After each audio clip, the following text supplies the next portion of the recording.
نحمده ونصلي على رسوله الكريم اما بعد فاعوذ بالله من الشيطان الرجيم بسم الله الرحمن الرحيم رب اشرح لي صدري ويسر لي امري واحلل عقدة من لساني يفقهوا قولي۔ عزیز ساتھیو، السلام علیکم ورحمۃ اللہ وبرکاتہ۔ سلسلہ تھا سیرت النبی کا جو کہ جاری ہے۔ آج کے چیپٹر میں ہم یہ جانیں گے کہ حضرت صہیب رضی اللہ تعالی عنہ اور حضرت عمار بن یاسر رضی اللہ تعالیٰ عنہ نبی کریم صلی اللہ علیہ وآلہ وسلم کے پاس جانے کی خواہش کرتے ہوئے اکٹھے دونوں نکلتے ہیں۔ حضرت صہیب رضی اللہ عنہ اور حضرت عمار رضی اللہ عنہ دونوں آپ صلی اللہ علیہ وآلہ وسلم کے خدمت میں حاضر ہوئے۔ آپ نے دونوں کو اپنے پاس بٹھایا۔ جب یہ بیٹھ گئے تو آپ نے ان کے سامنے اسلام پیش کیا اور قرآن کریم کی جو آیات آپ پر اس وقت تک نازل ہو چکی تھیں وہ پڑھ کر سنائی۔ ان دونوں نے اسی وقت اسلام قبول کر لیا۔ اسی روز شام تک یہ دونوں نبی کریم صلی اللہ علیہ وآلہ وسلم کے پاس رہے۔ شام کو دونوں چپکے سے چلے آئے۔ حضرت عمار رضی اللہ تعالیٰ عنہ سیدھے اپنے گھر پہنچے تو ان کے ماں باپ نے ان سے پوچھا کہ دن بھر کہاں تھے۔ انہوں نے فوراً ہی بتا دیا کہ وہ مسلمان ہو چکے ہیں۔ ساتھ ہی انہوں نے ان کے سامنے بھی اسلام پیش کیا اور اس دن انہوں نے قرآن پاک کا جو حصہ یاد کیا تھا وہ ان کے سامنے تلاوت کیا۔ ان دونوں کو یہ کلام بے حد پسند آیا۔ دونوں فوراً ہی بیٹے کے ہاتھ پر مسلمان ہو گئے۔ اسی بنیاد پر نبی کریم صلی اللہ علیہ وآلہ وسلم حضرت عمار بن یاسر رضی اللہ تعالیٰ عنہ کو الطیب المطیب کہا کرتے تھے، یعنی پاک باز اور پاک کرنے والے۔ سبحان اللہ، کتنے خوش نصیب لوگ تھے جو آپ صلی اللہ علیہ وسلم کے روبرو پیش ہوتے تھے۔ اسی طرح حضرت عمران رضی اللہ تعالیٰ عنہ اسلام لائے تو کچھ عرصے بعد ان کے والد حضرت حسین رضی اللہ تعالیٰ عنہ بھی مسلمان ہو گئے۔ ان کے اسلام لانے کی تفصیل یوں ہے۔ ایک مرتبہ قریش کے لوگ نبی کریم صلی اللہ علیہ وآلہ وسلم سے ملاقات کے لیے آئے۔ ان میں حضرت حسین رضی اللہ تعالیٰ عنہ بھی تھے۔ قریش کے لوگ تو باہر رہ گئے، حسین رضی اللہ تعالیٰ عنہ اندر چلے گئے۔ نبی کریم صلی اللہ علیہ وسلم نے انہیں دیکھ کر فرمایا ان بزرگ کو جگہ دو۔ جب وہ بیٹھ گئے تب حضرت حسین رضی اللہ تعالیٰ عنہ نے کہا یہ آپ کے بارے میں ہمیں کیسی باتیں معلوم ہو رہی ہیں؟ آپ ہمارے معبودوں کو برا کہتے ہیں؟ آپ ہمارے معبودوں کو برا کہتے ہیں؟ سوالیہ انداز سے مخاطب ہوئے۔ نبی کریم صلی اللہ علیہ وسلم نے ارشاد فرمایا اے حسین، آپ کتنے معبودوں کو پوجتے ہیں؟ حضرت حسین رضی اللہ تعالیٰ عنہ نے جواب دیا ہم 7 معبودوں کی عبادت کرتے ہیں، ان میں سے 6 تو زمین میں ہیں، ایک آسمان پر۔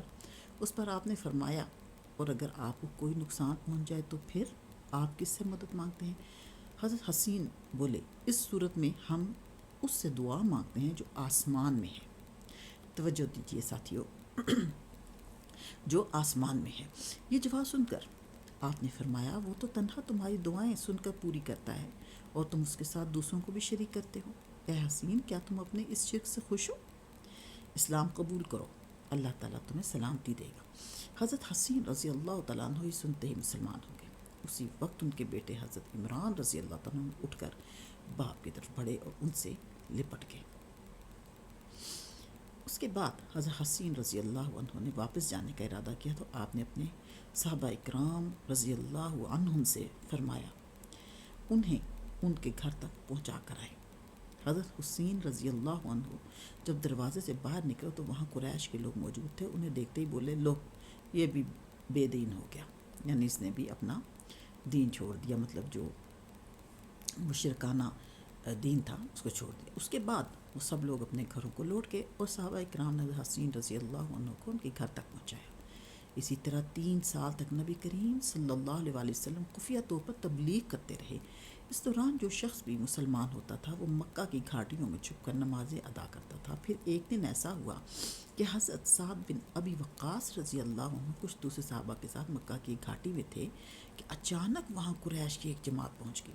اس وقت صحابہ نماز پڑھ رہے تھے۔ مشرکوں کو یہ دیکھ کر بہت غصہ آیا، وہ ان پر چڑھ دوڑے، ساتھ میں برا بھلا بھی کہہ رہے تھے۔ ایسے میں حضرت سعد بن ابی وقاص رضی اللہ عنہ نے ان میں سے ایک کو پکڑ لیا اور اس کو ایک ضرب لگائی، یعنی اس کو ایک چوٹ لگائی۔ اس سے اس کی کھال پھٹ گئی، خون بہہ نکلا۔ یہ پہلا خون ہے جو اسلام کے نام پر بہایا گیا۔ اب قریشی دشمنی پر اتر آئے۔ اس بنا پر نبی کریم صلی اللہ علیہ وسلم حضرت ارقم رضی اللہ عنہ کے مکان پر تشریف لے آئے تاکہ دشمنوں سے بچاؤ رہے۔ اس طرح حضرت ارقم رضی اللہ عنہ کا یہ مکان اسلام کا پہلا مرکز بنا۔ اس مکان کو دار ارقم کہا جاتا ہے۔ نبی کریم صلی اللہ علیہ وسلم کے دار ارقم میں تشریف لانے سے پہلے لوگوں کی ایک جماعت مسلمان ہو چکی تھی۔ اب نماز دار ارقم میں ادا ہونے لگی۔ نبی کریم صلی اللہ علیہ وسلم صحابہ کرام کو وہیں پر نماز پڑھاتے، وہیں بیٹھ کر عبادت کرتے اور مسلمانوں کو دین کی تعلیم دیتے۔ اس طرح 3 سال گزر گئے۔ پھر اللہ تعالیٰ نے آپ کو اعلانیہ تبلیغ کا حکم فرمایا۔ اعلانیہ تبلیغ کی ابتدا بھی دار ارقم سے ہوئی۔ پہلے آپ یہاں خفیہ طور پر دعوت دیتے رہے تھے، یہاں تک کہ اللہ تعالیٰ نے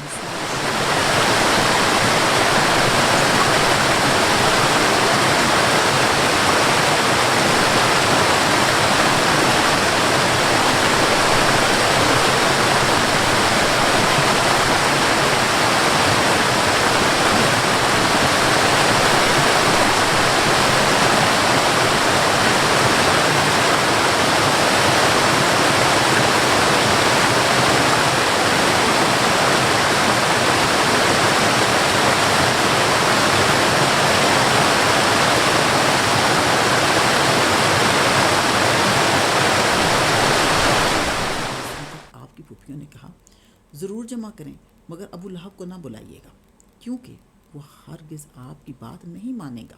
ابو لہب کا دوسرا نام عبد العزیٰ تھا۔ یہ آپ کا چچا تھا اور بہت خوبصورت تھا، مگر بہت سنگ دل اور مغرور تھا۔ دوسرے دن نبی کریم صلی اللہ علیہ وسلم نے بنی عبد المطلب کے پاس دعوت بھیجی۔ اس پر وہ سب آپ کے ہاں جمع ہو گئے، ان میں ابو لہب بھی تھا۔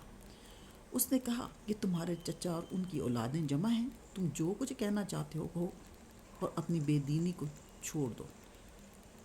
ساتھ ہی تم یہ بھی سمجھ لو کہ تمہاری قوم میں یعنی ہم میں اتنی طاقت نہیں ہے کہ تمہاری خاطر سارے عربوں سے دشمنی لے سکیں، لہٰذا اگر تم اپنے معاملے پر اڑے رہے تو خود تمہارے خاندان والوں ہی کا سب سے زیادہ فرض ہوگا کہ تمہیں پکڑ کر قید کر دیں۔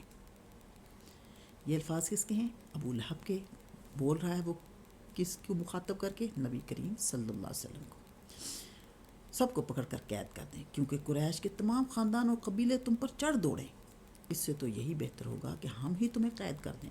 اور میرے بھتیجے، حقیقت یہ ہے کہ تم نے جو چیزیں اپنے رشتہ داروں کے سامنے پیش کی ہیں، اس سے بدتر چیز کسی اور شخص نے آج تک پیش نہیں کی ہوگی۔ یہ الفاظ ہیں ابو لہب کے۔ آپ نے اس کی بات کی طرف کوئی توجہ نہیں فرمائی اور حاضرین کو اللہ کا پیغام سنایا۔ آپ نے فرمایا، اے قریش، کہو اللہ کے سوا کوئی معبود نہیں اور محمد اللہ کے رسول ہیں۔